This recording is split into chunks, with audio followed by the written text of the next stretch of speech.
I am Joe Finley, and today we are putting forward an AverMedia production. We have the AverMedia live streamer cam PW513. That is this guy right here. Is it focusing? There she is.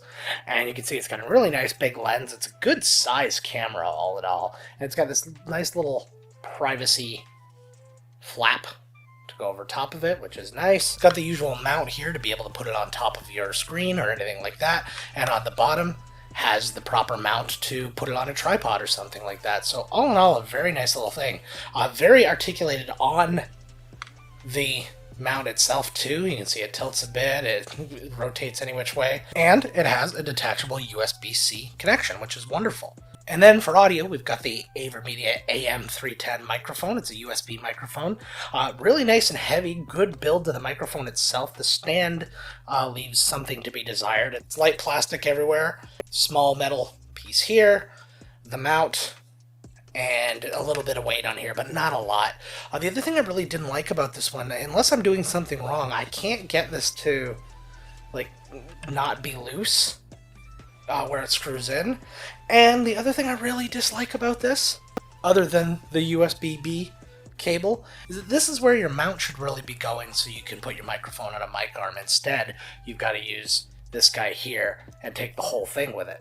But there's no sense in delaying it any longer. Let's put this production together and see what it looks like. Okay, and this is what it looks like. Right off the bat, the camera, great look, a really big field of view here, bigger than I was actually expecting because I had stuff off to the side that I didn't think I was going to be showing off. This is actually from a stream that I did today, so you can check that out at twitch.tv/miscastjoe, where I did a bunch of unboxings and stuff like that. The VOD's still there.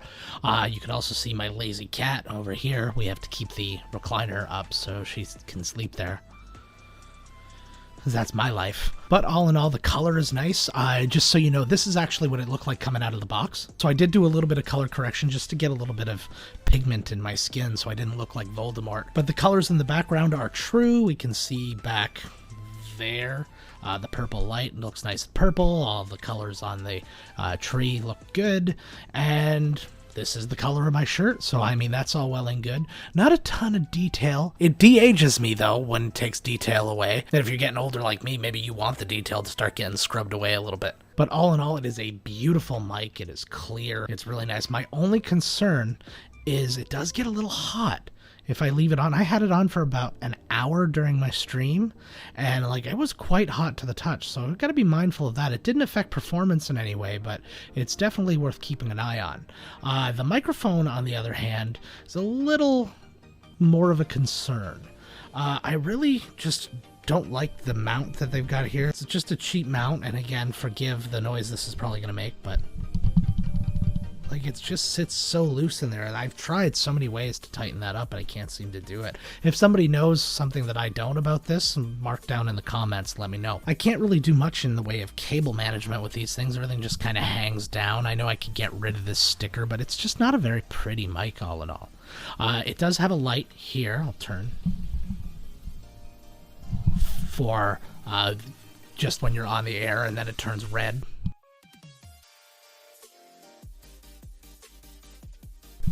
The dial is pretty cheap feeling. It's just a light plastic thing. And I also noticed it doesn't seem to matter how much I turn it up or turn it down. It doesn't really seem to do anything. I have it turned all the way down right now, and it doesn't appear to have changed my audio one bit. It's really a shame too, just because feeling this thing, it felt like a solidly built mic, and I was kind of looking forward to it. But now I think it's time to do what we always do, and that's read those special test phrases to hear how the mic sounds. The small pup, not a hole in the sock. The fish twisted and turned on the bent hook. Pressed the pants and sew a button on the vest. The swan dive was far short of perfect. The beauty of the view stunned the young boy. You should go check me out on Twitch, twitch.tv/miscastjoe. Alright, so I had a chance to listen to it, and it sounded okay. I was picking up a little bit of a high tone that I don't really know where it was coming from. I'm not picking anything up in here, and I wasn't picking it up on my other mic. I don't know if it's just picking up a high end that my other one wasn't. It's just this high-pitched thing that I think is going to be really hard to clean up. Let's try anyways, though. Let's go into OBS and throw on some VSTs, go into DaVinci, do the same, and see what we can make of it. The small pup, not a hole in the sock. The fish twisted and turned on the bent hook. Press the pants and sew a button on the vest. The swan dive was far short of perfect. The beauty of the view stunned the young boy.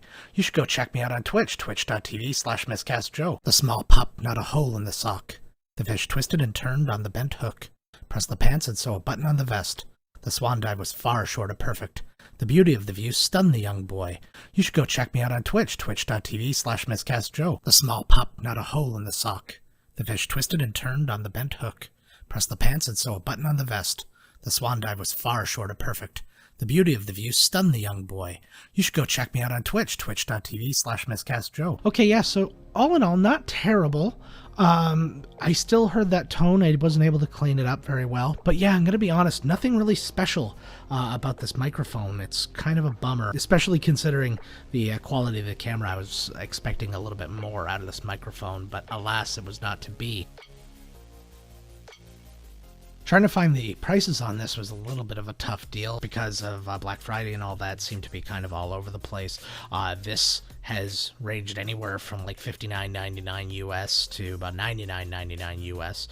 So keep an eye for your best price. I think on the lower end, I would probably skip this one, to be honest with you. I'd probably go with one of the lighter budget mics like the JLab Talk Go or the Razer Siren Mini, something like that. And I just overall wouldn't recommend this microphone. Now, they do have another one that's supposed to be better. I haven't had a chance to listen to that one yet. As for the live streamer cam 513, or that currently retails for $199.99 US, it is not a cheap price by any means. It's coming in right at the same price as the Elgato Facecam, which is still my favorite webcam going right now. I mean, there's definitely no shame in being second.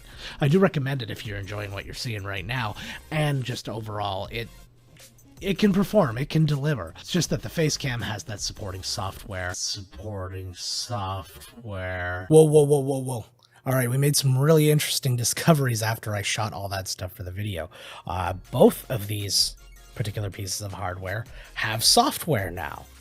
When I first saw these in other reviews and stuff like that, software was not available for it. But now it's available, and we should really take a look and see if it improves the quality and just overall experience. Okay, so first things first, this is the AverMedia CamEngine that works for the live streamer cam PW513, and you can see me on that camera right now, as well as a whole slew of options around us. So if we look around here, I can zoom into my camera. So this is just a digital zoom, so it's not very clean, but it works. We can transform by rotating and flipping if we're so inclined to do that. Now, if we look over to this side, this is where all the kind of cool options are for us. So we have a layout section, so we can actually create picture-in-picture setups with multiple sources. I don't really know how to set up the other source. So it said right-click to create the source, and done. So I think you need to have multiple AverMedia things to be able to do that.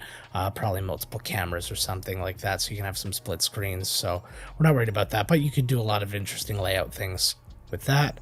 Next up, just a basic camera control thing. You can do all these. These actually saved.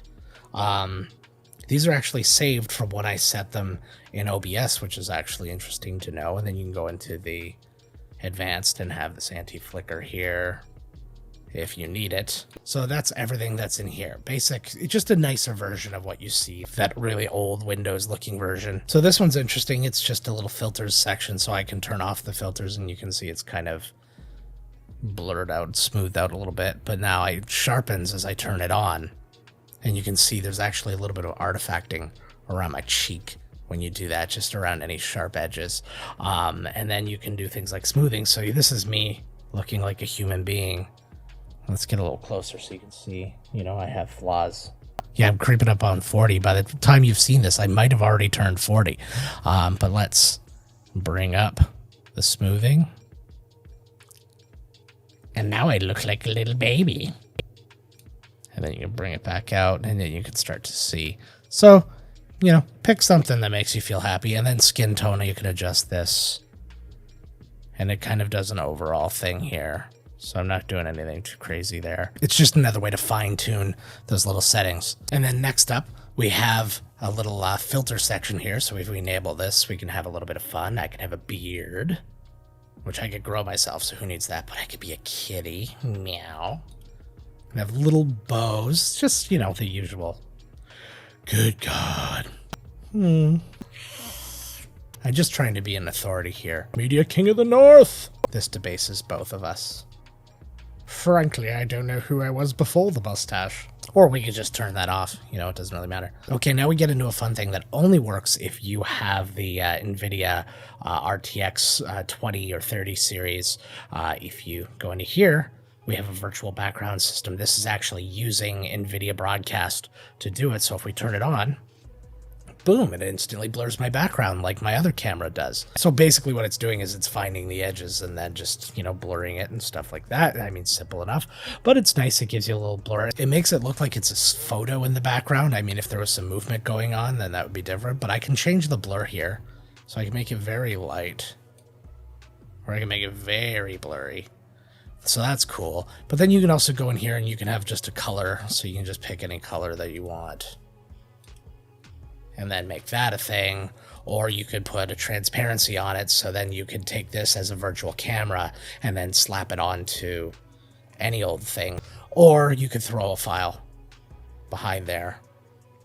So you can see it's a little active around the edges right now. It might be just that the lighting's not quite strong enough to help detect these edges down here. So you really got to kind of weigh that before you decide whether or not you want to use it. And you see, if you actually select auto here, you can actually change the sensitivity. So you can maybe find that exact right spot for you. And then if you just, you know, or you're sick of you altogether, you can just get rid of yourself. And then here you have a virtual camera set up, and you can actually see different scenes that can be set up here. So for example, let's see if I can maybe zoom one. See, so now I have a zoomed in version here, but then I can cut to this version here and it can make moves. So there's some nice little setups that you can have in here by selecting different scenes, potentially having different sources and things like that. So you can switch through it just like you would on OBS. And then lastly, you have a noise reduction here. I don't have much in the way of noise right now that needs reducing, but you could do that all through here. So all in all, it definitely improves the overall experience. It doesn't improve the quality per se, but I mean, the quality of the camera, it was already great. So, I mean, there was nothing to really deal with here, but it gives you a few extra little tools that could really help you look your best on here. So I think that overall is a pretty decent piece of software. It's not some kind of game changer. It's not the end of the world if you don't even have this. Okay, now we're going to take a look at the AverMedia VoiceEngine, which is actually the software that they use for the AM310. And to do that, I'm just going to set up the mic right in front of me right now, just because we're just showing proof of concept. We're not actually concerning ourselves with it being up on the arm and stuff like that. We're just trying to see if we can improve what we've already heard. So, right off the bat, we can see the microphone and the volume here, which is awesome. They have a little voice test here, so I can record my voice and play it back as I start to go through all of the filters and stuff. So let's have a look at what the filters actually are before we test that. So under here, you have 3 different profiles. So first we have our noise reduction, and the first tab is noise suppression. So we have our AI noise suppression, and then there's an NVIDIA noise removal. Now, I have an NVIDIA card, and I downloaded the softwares that I believe I was required to get for this, but it won't let me do it for some reason. So we're just going to test this off of the AI noise suppression for now. Then we've got a noise gate. It's got a very simple setup here. Again, you can turn it on, and then the advanced is turned on here, and then you can just change your thresholds. Very similar to the VSTs we've seen in other programs that we've gone through with the Reaper plugins and stuff like that. Just a little more rudimentary. And then you have just a really simple de-esser here. So I just turned it on and left the settings as is, but that's what we have here. Next, we're going to go down to voice effects, and this is actually really impressive. You're going to see a 15-band EQ here, which is really cool, and what's nice is they have EQ presets. This is similar to the EPOS software, where you actually have a few different things. So you have your brighter and bassy, which is, again, this is the California smile. This is something we've talked about a lot, where you want to bring down the mids a little bit, because that's kind of your, for lack of my own term for it, your muddier tones, and it brings up the bass in your voice a little bit and brings up the presence in the higher tones for you. Then you do have a mid-range boost for some reason. I don't know why you would do that. You have the deep bass boost, which leaves everything, it just bumps at that bass. There's the presence, which does the same thing, but just to the opposite side. And then you have a favorite that you could set. Now, I prefer this one, so we're just going to leave it as is, but it's really cool that it has this many bands. I mean, the other ones, you can add as many bands as you want. Something like the Reaper plugin, you can add a ton of bands, so it's not a big deal. But it's cool that this comes like this, because most softwares don't come with a 15-band EQ. Next up, we have our effects. So you can see here, if I turn this on, we can change the pitch, we can create echo, we can amplify whatever the effect is in there. The reverb is going to create that kind of room echo for whatever reason. You've got a compressor here, which is nice. You can set the same kind of times. Again, we've seen this in the Reaper plugins. And a limiter. So it's really a nice setup all in all. And then they even give you, just on top of that, they just give you a voice changer, which allows you, it gives you a man voice, which just gives you a deeper voice, whatever. A woman's voice just brings it up a bit, and then a robot, which is a real weird synthesized thing. But let us actually have a listen to it and see what it actually sounds like.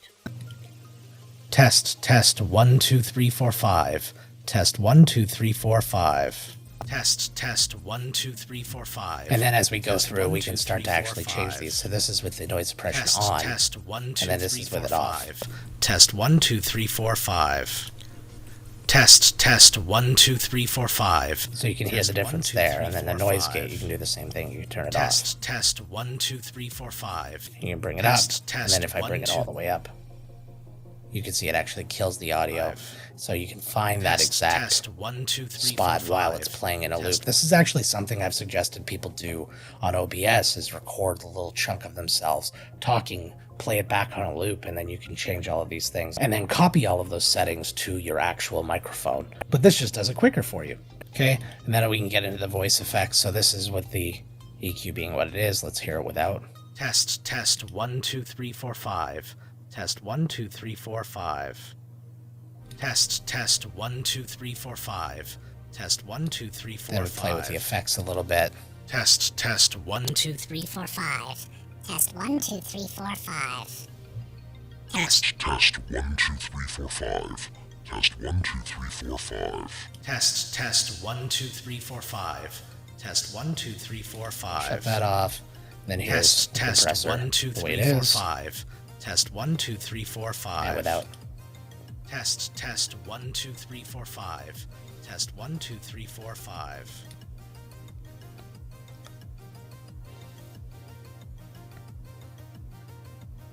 Test, 1, 2, 3, 4, 5.